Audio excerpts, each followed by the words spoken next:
the Phil Henry Show, episode number 7, with our special guest, Dr. Sean Kull, one of my absolute best friends, a guy who's inspired me to enter into the triathlon space, 3-time Ironman. And yeah, so thanks for joining me today on this beautiful Sunday, Mother's Day, away from our lovely wives. Glad to be here. How did you get away from your wife on Mother's Day? I'm gonna be in the doghouse for dragging you here. Whenever I tell her I'm going to see Phil, she's like, I get a free pass. That's true. That's the benefit, isn't it? Like that. She's like, yeah, go ahead, because she knows that it's gonna be like Steph and her have like one extra wine card. That's free. Right? Yeah, theirs is wine, and ours usually is some kind of physical activity. Some kind of sweat activity. Yeah. But no, so I guess the idea, behind, obviously I've been wanting to have you on here for a little while, but the reality is I think that, it'd be nice for the audience to get a feel for, you live in Bangor now, but just a little bit about your background, kind of where you're from, where you grew up, and then we'll kind of go from there. Sure. And, yeah, so I was born in Alaska, actually, which is a lot of people don't know. My dad was in the Air Force, so I lived in Alaska. I don't remember it, but then I moved to, I believe, Vegas, and then San Bernardino, California. Wow. And then an opportunity arose for my father to buy a practice in Old Town, Maine in 1974, maybe. So we moved. I don't think my mom had ever been east of Ohio, and they moved to Maine. And so I lived in Maine for a good 4 or 5 years. And then my parents got divorced. So did he start? Did your dad start the practice from scratch, or did he actually acquire it from someone? He was up here visiting a friend of his that he met in Alaska, who was a physician in Jay, Maine. He came. Oh, Jay. Yeah, dear. My dad was ready to sign an agreement in San Diego to buy into a practice there. He came up to Maine, met his buddy, who he met, a physician that he met in Alaska. Met him in Jay, Maine. They drove up northern Maine. They came through Old Town. A gentleman that owned an optometric practice in Old Town had just died in a plane crash, and his practice was up for sale, including his patients and goodwill and the whole shebang. It was like a turnkey situation for sale. Yeah. And my dad's like, "Wow, Maine.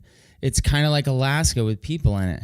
And he's like, I think I could make it here. Right. I think this could actually work for me. Yeah. Wow. So he's brave. Yeah. I mean, I think he is brave. And so they came to Maine, and and then my parents got divorced. I moved to New Hampshire. Yeah. Grew up majority of my life in New Hampshire. But my dad still lived in the area, so I still had ties to the area and the community. Yeah. Was your mom a teacher? My mom was a French teacher for like 25 years in Hanover, New Hampshire, which is where Dartmouth is. Okay. All right. But she was a single mom for a few years, raising 3 kids. Crazy. So there was So the 3 kids, you and your brothers. I had an older brother. Sorry, I don't want to jump ahead. So the 3 people, the 3 children that were down in New Hampshire were you, Scott, Katie, my younger sister. Yeah. Okay, so the 3 of you went down there, and your mom's a teacher, and she's raising 3 kids. Yep. And how much travel back and forth between Old Town, where your father was living and practicing, and in New Hampshire? Yeah. Because there's quite a distance there. I would think that would have restricted some. Right. I mean, it wasn't an enjoyable part of growing up. Yeah. It'd be like not seeing your father for 6 months, and then, I mean, people have worse stuff. They lose their father or something. But driving up to Maine, I just remember meeting halfway in Portland at a Holiday Inn, switching cars, coming up, getting up here like Friday at midnight, spending a day and a half, getting in the car on Sunday and driving back to Portland, meeting halfway. So you had like maybe 36 hours to spend. And then you knowing you're not going to see him for another 6 months. So, or whatever it was, for 4 months. You wouldn't even know. So it's like, it's the anticipation, I would think, the anticipation of coming up where you haven't seen your father in 4 or 6 months. And as a young child, like, how old were you at this time? I was like 4th grade. Okay, so like 8, somewhere like 8, 9, I don't know. I think, when you're younger, there's more frequent visits. Okay. Because you're young and the kids are young. Right. And as you get older, the kids get busier and the visits become less frequent. Because it's not like because again, Hanover, Old Town. It's not like you're in the same town. So it's like okay, 3 days here, 4 days there. It was like 6 hours. Yeah, it's a 6-hour drive. So and then spending that time with your father after 4 months, and then having the anticipation of leaving. Mm-hmm. Yeah, that. Was, it was like I hate to say this, but it's how I felt when I was a kid. I mean, you can't change the way you feel, but I used to be like, I don't really want to go because I didn't want to. You don't like the goodbyes. And you don't want to have the feeling to kind of you just don't like that pit in your stomach for the next like week or so. Like, and I'm like, just want to. I just want to like forget about that and stay don't here. Get me wrong. I love my dad to death. Of course. I mean, he's like the best. But I've met your father. He's a wonderful man. He's a funny guy. He is. He's fun to be around. Funny. He's smart, funny to be around. Yeah. But again, I think like one of the things we've talked about in the past is that like these poor men, they don't know how to raise children. They don't know how to be a great dad, a great father, a great husband because. Listen, there's no recipe. There's no recipe, and quite frankly, I mean, maybe his father didn't really give him the tools to do that potentially, or that's very true. What I mean? Yeah. So how can you just automatically know that this is really how to create strong bonds? This is what to do in a marriage. Absolutely, marriage is tough. Everybody is the way they are for a reason. Right. You from your upbringing or the people that you grow up around that influence you and. Right. That's how that's what shapes you, like clay, molds you into the person you are, is the people that you're around all the time. Exactly. Yeah. So, but I mean, I was fortunate. My mom remarried. Yeah. And he was a great stepfather. Best stepfather. I mean. Awesome. Yep. And and they had a son, Peter, who's my younger brother, and so I've grown up with him since the day he was born, and wow. So legitimately, you're in the same house. It's like He's great. Yeah, great kid. Yeah, he is. And he's done really well for himself. And so, what did he do when he was your mom's second? My stepfather. Yeah, your stepfather. He was a principal. Yeah. Assistant superintendent. Yeah. Assistant superintendent means lots of meetings and very little interaction with kids. Okay. So he went back to being a principal again. Okay. Wanted to be around kids. Really like yeah. Okay. So and he was a principal for probably 30-something years, I would say. Yeah. So so you finished. So here you are in Hanover. You obviously had this kind of tumultuous traveling back and forth, and obviously there's some emotions tied to that, and there's probably some significant I would say belief systems that allowed you to either maybe make some decisions in your life or focus on the road. So because you obviously being down there, I mean, what possessed you to decide to go through the work of going to med school? Where did you go to undergrad, and then like what decisions are going through your head? Like, hey, I don't know, should I guess I need to kind of pick a direction here. Yeah. I think I went to Union College in Schenectady, New York. Yeah. And for undergrad. And I was a biology pre-med major. Okay. I always loved animals growing up. Okay. I wouldn't say a connection with animals, but I always... You're like the dog whisperer. No, my mom says that. But I mean, I love all animals. I just feel like some animals get a bad shake and they just don't have a choice, and they have feelings just like people do. But I've always loved being around animals. So I thought I wanted to be a vet. Yeah. Or work in like a marine environment, whether it's on the ocean. I always loved the ocean and water. So that was where I really, really wanted to do. I was passionate about as a kid. Yeah. And then I thought, I'll be pre-med biology. I can always maybe I can go to vet school, but I have some other doors that I can look at. You kind of have a foundation then, and you can kind of pick a direction. Yeah, but it's really hard to get into vet school, and it's really hard to get in the door at like SeaWorld or some kind of marine park. I talked to somebody. You got to know somebody. So I'd know somebody. Mm-hmm. Well, you got to have straight A's, so you'd get good grades. Well, you got to do this on this test. Great, do that. Well, now you got to live in the state that you're going to go to school in. It helps to get in to University of Florida vet school if you live in Florida and are resident. They really like that. So they're just basically giving Holy you loophole after smokes. loophole, and then you decided, well, let me think about what's the next step. Yeah, and I work. By the way, sorry to interrupt, but it's like every fucking time we do a podcast, my Harley Davidson rider, every time he like fires up his hog. It's like he sees like these mics get set up, and then he goes out and he just revs it for like a half an hour. He's pulling out now. So all right, he doesn't listen to this podcast anyway, but he's my maintenance guy, and he's fired Monday. So where was I on vet school? Yeah. So then you were going to. I worked for a vet. Okay. All right. All right. I'll work for a vet. I worked for a vet for 3 years. Yep. And most of it non-paid. Okay. Like I thought after 2 years of working there, you'd be like, maybe I should throw this kid a bone and like maybe pay him a little bit. Because he calls me at like 2 a.m. to deliver a cow in some barn out in the middle of nowhere.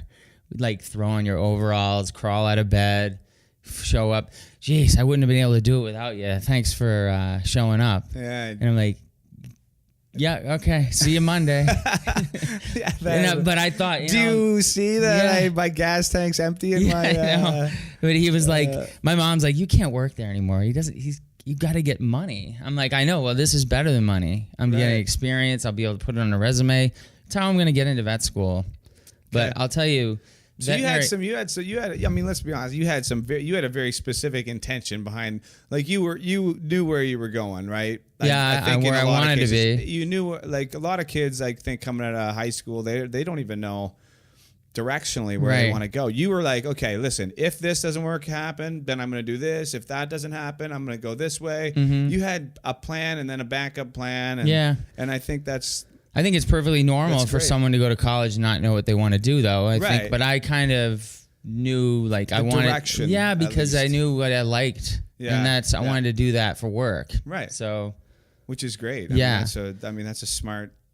But I'll tell you, it's a depressing job, though. What is the vet thing? Yeah, it is. What do you mean? Like just having to euthanize a bunch of animals? Yes, all the time. Jeez. Or people don't take care of their animals, or they abuse them. And that's day after day, you actually get like numb to it. And I wasn't liking that. I was like, like you wanted to go in and like punch the guy's lights out in the waiting room who was like beating his dog up. It's like, what the fuck makes humans think that we're like the dominant? I mean, and that we can just kind of do what we want to other creatures. Yeah, it is kind of wacky, really, when you think about it. That we somehow, just because we can, we decide, well, that's food, and well, you're gonna lug my car around, or you're gonna lug my cart around and help me. But anyway, we could go into it because I think you and I feel similar. I mean, I think it's. But then again, we're not vegans either. So that's true. So shame on us. But, no, yeah. But not to digress a little bit. But so you go there. You decide. When did you decide to go to optometry school in Boston? And so I graduated from Union. Yeah. I said I got to go work at a vet school or something. So. I went down. My brother was at the University of Florida, my older brother, working in the athletic department there. Yeah. So I went down there and lived there for a year and a half. He let you live with him? No, he didn't. He hooked me up with one of the guys that worked in the ticket office at the university. Okay. And so he stopped wedging you at that time though, right? Yeah. So Like my brother and I have had a love-hate relationship, but it's all love now. Oh, so, for sure. Yeah. Yeah. That's typical though. It is. I mean, geez. There's a reason for it that makes you, as a kid, like toughens you up. He's he was a role model, and we didn't get along or anything, but he played every sport, football, basketball. He didn't play. He was a track, really good javelin thrower. Yeah. So, he's playing football. I'm going to play football. It breeds a little bit of competition. I mean, so we always were playing football in the front yard, in the living room and stuff. So I was used to getting my head knocked off. Yeah. So it never, football was like, now I get to put pads on, actually. Yeah, that's right. It's funny, but I don't have the younger brother perspective. But the truth is, at the time when you're there, like even me as an older brother, and I feel like maybe Scott feels the same. I had a major guilt complex associated with the abuse that I pass along to Meyer. But then I think about it and I think this all happens for a reason. Not that, obviously, you can't take any of that back. We have to just kind of live with what's been the past. But he wouldn't be the person he is today. I mean, he's a very he is one of the toughest guys I know. You have this resilience about you when you have siblings that have mentally tough, physically tough. Like my son who doesn't have a brother. Right. He's got two older sisters who just baby him all the time. So it'll be a different dynamic. He's not I think he's a really good. He's on a way to being a pretty good athlete, but he's not tough. Right. No, are you hurt or are you injured? I'm hurt. Okay, you gotta get up. No, Dad, no. Yeah, you're not injured. For a sec. I need Mom to. The sisters. You have to toughen him up a little bit. And I think he doesn't have that. And I think part of that is that he'll have his own strengths coming into that environment because he'll have been given different gifts than you were given by getting your ass whooped by your older brother, right? Oh yeah. So it's like and then but it is interesting. So you did I took you off course, but so you then you went to Boston. Mm-hmm. Yes. Then I went to optometry school. Yeah. And in Boston, I met my wife there. Yeah. And at the time, my dad was looking to retire. Mm-hmm. And he was fairly young. He was young to retire. Compared to what I think, like 55 maybe. He's 59. Okay, he was retired. 59, but he had me to. I purchased the practice from him. Yeah. Yep, and the building and the patient base and all that stuff, and the land, and so it worked out well for both of us. I was able to take over and establish practice. I just had to keep it going strong. Right. And he retired and moved to Florida. Yeah, that's wonderful. And so and here we are 19 years later. Crazy, huh? Yeah. 19 years you've been running that practice. And in Bangor, yeah. Right. Yeah. Right. And been all over the country like you probably have. Yeah. You and I have actually together somewhat. Right. And I don't think I'd rather be. Can't think of a place I'd rather be. Yeah, I know. I mean, interesting. There's a lot of great places I'd like to visit, but whether I'd want to live there or not, I mean, so, I like it here a lot. Yeah, no, yeah. It's interesting, but I think part of being anywhere is the level of relationships that you end up building there. Huge. And I found that, like and I'm sure you felt the same way. Like when you're in these big cities like Boston, everyone's very focused on what they're trying to do themselves, and I'm not trying to like paint everybody with the same brush, but at the same time, it is more difficult of an environment. Whereas when we moved here, and just the openness, the walls are down, the defense mechanisms are down somewhat because of the environment. And then my wife meets your wife, and we end up, and then there's just a level of family, and so then when you get these relationships, like you introducing me to triathlons, which I obviously have mentioned to you in the past, that I'm very appreciative. That was a transition for me in sporting, and as I was aging, and what a great sport, really, and for you to introduce me to that opened up a whole new dimension and a world for me. And we've traveled together. Yeah. We've experienced a bunch of stuff there, and it's pushed me to different limits physically that I didn't necessarily think I could have ever done. Yep, right? and here too. And mentally, it's pushed me. So it's so with that, what I know that because you had been doing triathlons for probably 5 years before me. Probably, yeah. And then I know you just did someone plant the seed with you, or did you just kind of think, you know what, it's time for me to do something? And I don't know. I always grew up playing team sports. Like I played football, basketball, baseball in high school. Went to college, played basketball, believe it or not. Yeah. In a small college. And then you get into work, and I was playing like pickup basketball for 4 or 5 years. Yeah. And at lunchtime or whenever and then that kind of faded. There wasn't as many people playing, and there was 2 guys, and then one day there was 10, and the next day there was 4. So if I'd take my lunch break and go to play basketball or whatever, and nobody was there, and I was like, you know what, I'm wasting my time. I'm not getting an exercise. I got to find something else to do. And so I started swimming because I loved swimming growing up. Yep. So I started swimming, and then I thought, geez, what am I going to do with this? You still have like a competitive nature in you. It's right. You're like, where are there swim competitions? Yeah. It felt good, and but I wasn't. I just there you still. I was young, and I still wanted some kind of competition thing in my.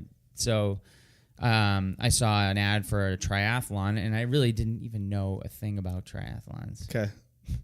And it was like a local triathlon here in like off Brewer Lake, and so I went and I bought a bike. I hadn't had a bike since I had a paper route when I was 16. Yeah. So that was kind of new and fun. Yeah. And running, I was running at the time. In addition to swimming, I'd run a marathon and a few half marathons. Okay. And so I was running. So you were pretty active. You were doing some stuff, but you just pieced it all together at some point and said, "I'll try one of these things." Yeah. And I went and did it, and I had no idea what I was doing. I remember in transition area, I like changed my shirt and stuff, and I was like, had a coffee, sat back. Oh shit! I'm supposed to like rush through this zone. I know, that's part of the race. Actually, they don't stop the clock to like transition.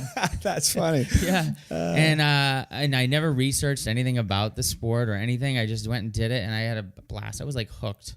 That's awesome. And I thought, where's the next one? Right. I'm gonna sign up for another one, and then went and did like a sprint in New Hampshire. It was a Timberman sprint, though. They had a sprint on Saturday, and on Sunday they had a half Ironman. Yeah.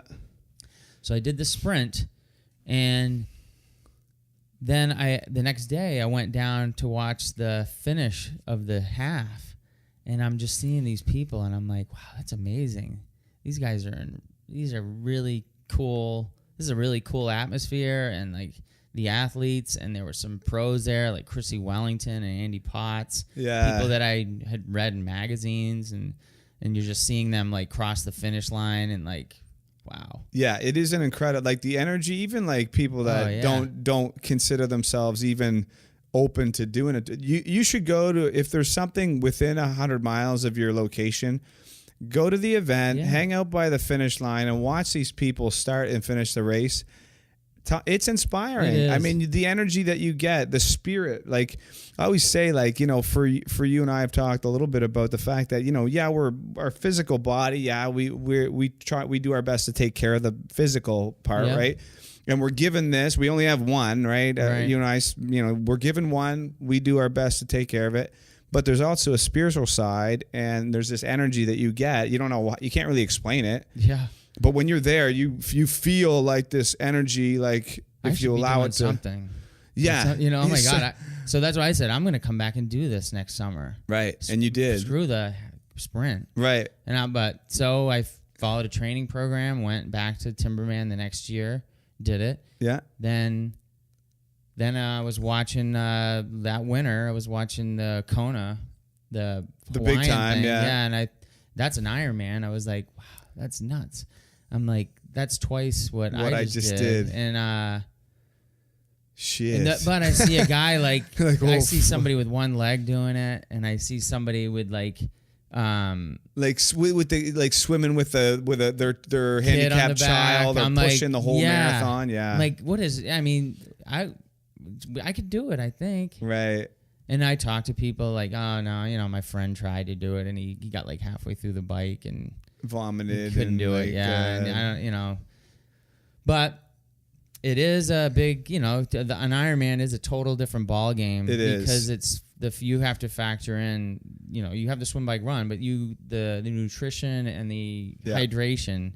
If you don't nail that, you are going to be, you're in big trouble. Yeah, you're screwed. You are. And the training, you can train really, really well and hard, but if you don't nail your nutrition or your hydration during the race, it's just not it's not going to be a fun day. Right. So that's a cool part of it too, because you change your diet and you change the way you treat your body and what you put into it, and because you want to feel good when you train and you start to improve efficiency, the efficiency of your body to do those long endurance based events, because it's not rocket science that if you want to go and run 20 miles on a Sunday, Saturday night, you probably don't want to be eating cheeseburgers and three beers. Right. You know? But one of the things that's cool about, and I was just thinking about this, and this is really for the audience, because I've heard, you know, again, before you introduced me to triathlons in general, right? I thought, okay, triathlons, I know what they are, blah blah blah.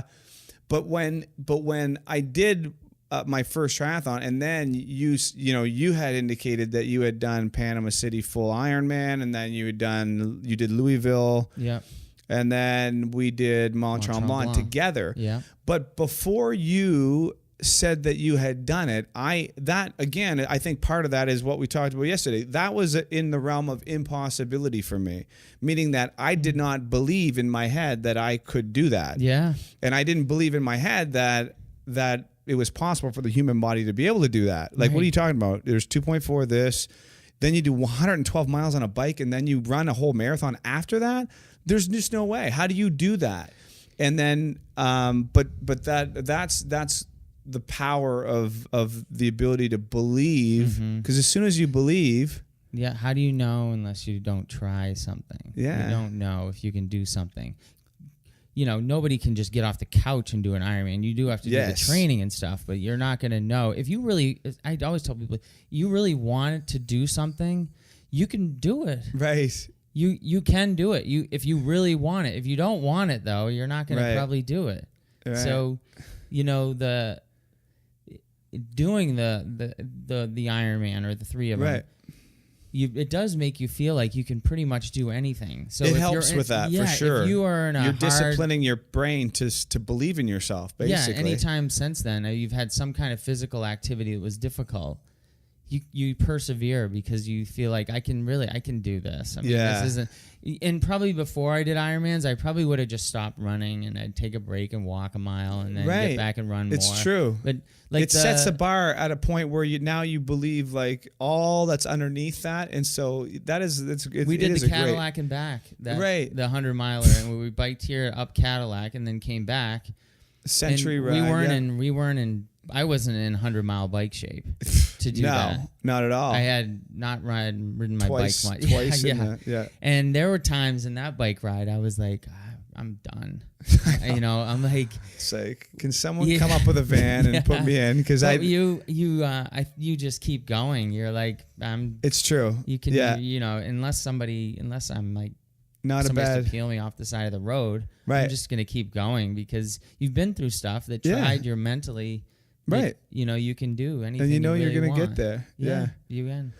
Well, you know, I think that's a great way to pretty much wrap up the chat today is that, you know, again, I think the fact that you, and I think what I'd like to give the audience is that you do not know what ripple effect you have on other people's lives by just maybe suggesting something to them or being an example. Like you were an example to me by finishing an Ironman. No, thanks. Yeah. You know. So, and then hopefully at some point I'll be an example to someone else to say, And that's the ripple effect. Yeah, you know what I mean? absolutely. So we should do another one sometime. I agree. No time soon, though. Yeah. We are doing a half. Half's plenty for me. Every century. Every once a century. Yeah. All right, man. Thanks Well, for listen. having Hey, me. yeah. Thanks for joining me on episode 7.